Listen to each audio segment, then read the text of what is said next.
Shalom Bracha. Oui, j'avais fait un shiur sur Rosh Hashanah du couple et je comptais bien faire un cours sur Yom Kippour et je trouvais pas la façon d'aborder le sujet.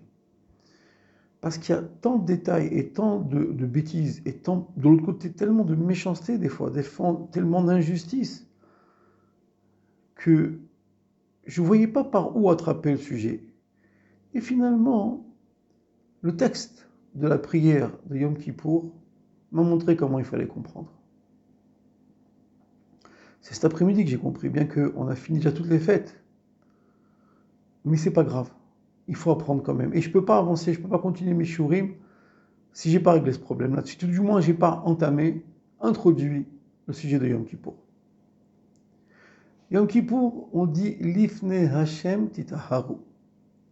Devant Dieu, purifiez-vous. Ça, c'est la traduction officielle. Devant Dieu, vous arrivez devant Dieu et vous vous purifiez. C'est pas ça la traduction chassidique ou Alpi Kabbalah. Lifne Hashem, c'est avant Dieu, avant ce qu'on appelle le Seder Ishtal Shelut, avant l'enchaînement des mondes, avant la vie que nous vivons chaque jour. L'argent, le loyer, les enfants, les habits, les chaussures, les rubans des petites filles, les ballons des petits garçons, la vaisselle de madame, ce que je sais, moi, ce qui est important pour elle, sa voiture, etc. Le compte en banque, tout ce qu'il faut faire, la vie, l'enchaînement des mondes. L'enchaînement, l'imbriquement des détails de la vie qui nous rendent fous.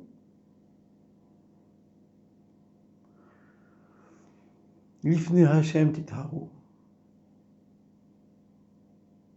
Avant l'enchaînement des mondes, avant la compréhension, avant les détails, remonter un peu comme si c'était au moment des fiançailles.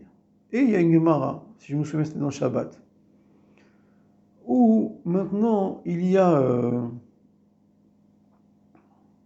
un cas où des gens ne se comprenaient pas ou ne se comprennent pas.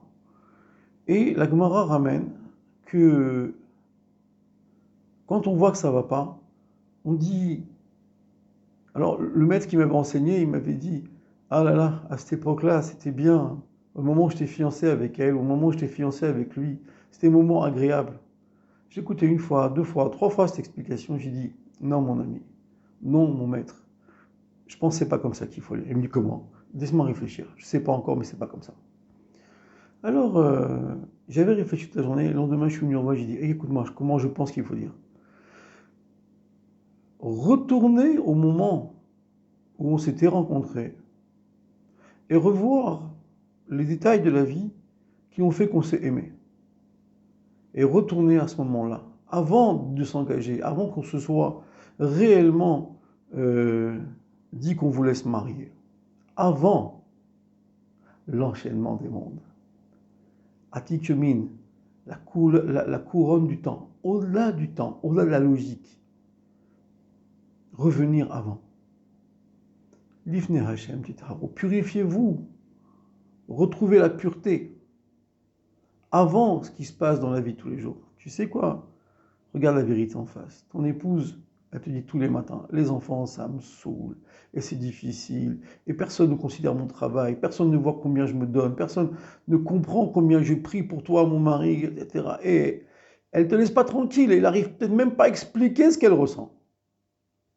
Et toi non plus, tu n'arrives même pas à lui dire à toi ce que toi tu ressens à elle.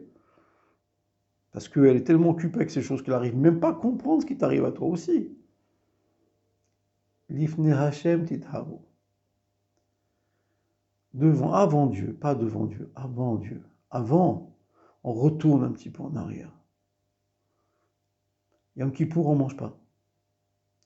Yom Kippour, on n'a pas de relation. On n'a même pas des chaussures en cuir. On habille en blanc. Ce travail-là, on peut le faire toute l'année. Toute l'année, on peut le faire. Maintenant, tout de suite, là, maintenant. Tu t'arrêtes. Tu vas marcher quelque part. Tu prends une bière et tu t'arrêtes. Et tu revois la vérité en face. Toi aussi, tu n'as pas compris. Toi aussi, madame, tu ne comprends pas. Il faut trouver un temps pour s'arrêter. Arrêter le temps. Arrêter la vie. Depuis que j'étais jeune marié avec mon épouse, on avait pris l'habitude, et jusqu'à présent, ça fait 33 ans, bientôt 34, que on arrête tout. On arrête, c'est fini. Allez, une petite tisane, une petite friandise. Si on peut échanger un mot Torah, si on a encore la force de comprendre quelque chose, ben on va échanger.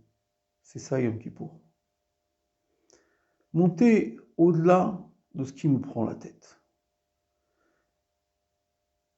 Et Dieu, il a fait un miracle, il nous a donné Shabbat. Shabbat, c'est le jour des femmes.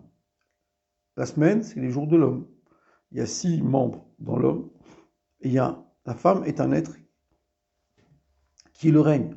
Et donc Shabbat, c'est pour les femmes. Dans le monde, ils ont un jour par an pour les femmes. Je ne sais même pas ce que leur donne comme kavod. Nous, on a un jour par semaine pour les femmes. Mais en vérité, non, pas seulement ça. Tous les jours, il y a un moment qui s'appelle Shabbat, où tu t'arrêtes de tout. Même de tes amis, même de ton rab, même de ta prière, même de ton limoud, pour parler à ta femme. Et ta femme, soit elle aussi quelque chose à dire. En général, quand elle parle, c'est pour les choses techniques de la vie courante.